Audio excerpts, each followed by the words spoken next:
Hello guys! In this video, I will explain about some international trade terminology. In international trade, of course, there are export and import.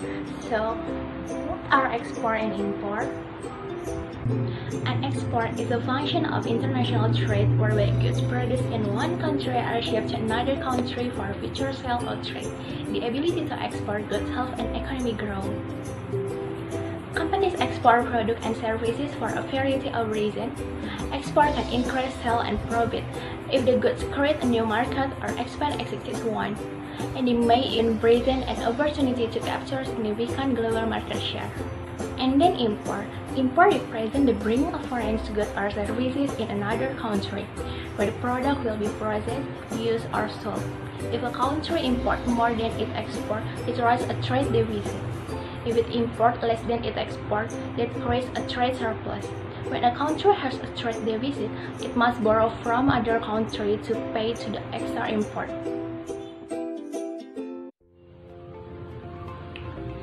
Transport and distribution have an important role in international trade. Road, sea, rail, and air are four ways of international and export. Road transport for international trade. Road transport is the major mode of international transportation. It can be the most flexible option for international business. This is usually quick and efficient. Just like sea cargo transportation, land shipment can transport goods of almost any size. Using trucks to transport goods by land is the most common means of transportation. Land shipment is good for bringing the goods to the person's house.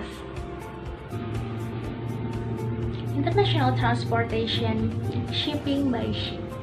Moving by sea is one of the most popular ways of cargo shipping modes. When it comes to moving overseas, this is most appealing for people who are price conscious and who value the safety of the delivery.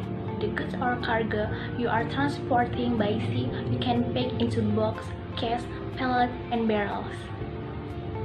For international trade.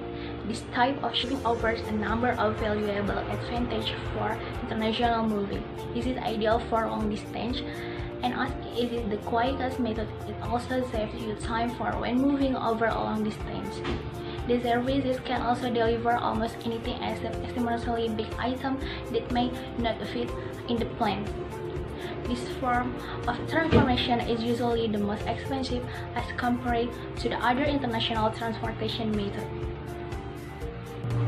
And the last, rail transport for international trade.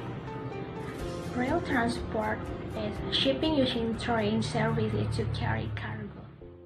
In carrying out export and import, there are several documents that must be needed. So, what is an invoice? An invoice is a commercial document that itemizes and records a transaction between a buyer and a seller. Commercial invoice is a legal document between the supplier and the customer that clearly describes the sold goods and the amount due on the customer. A consular invoice is a document certifying a shipment of goods and show information such as the consignor, consignee, and value of the shipment.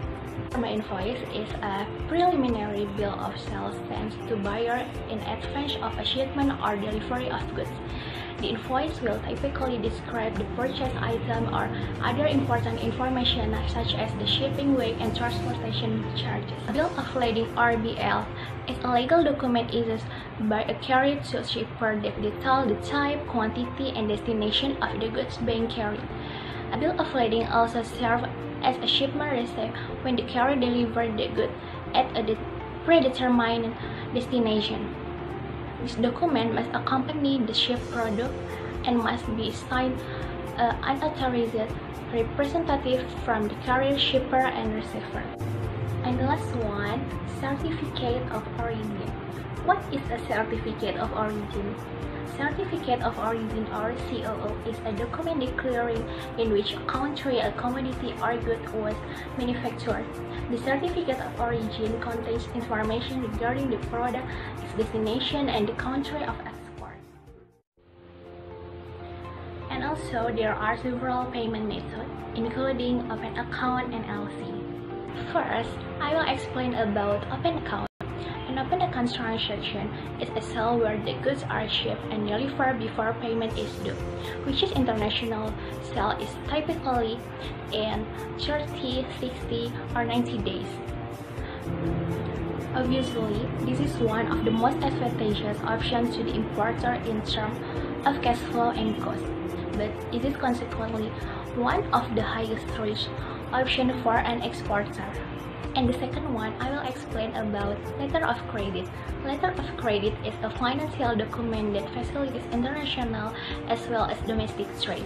The commercial letter of credit has been used for ages to facilitate the process of payment in domestic as well as an international trade like import and export letter of credit. Export and import, there are items that are difficult to say. For example, dangerous goods. Dangerous goods are material or items with hazardous properties. If not properly controlled, present a potential hazard to human health and safety infrastructure and their means of transport.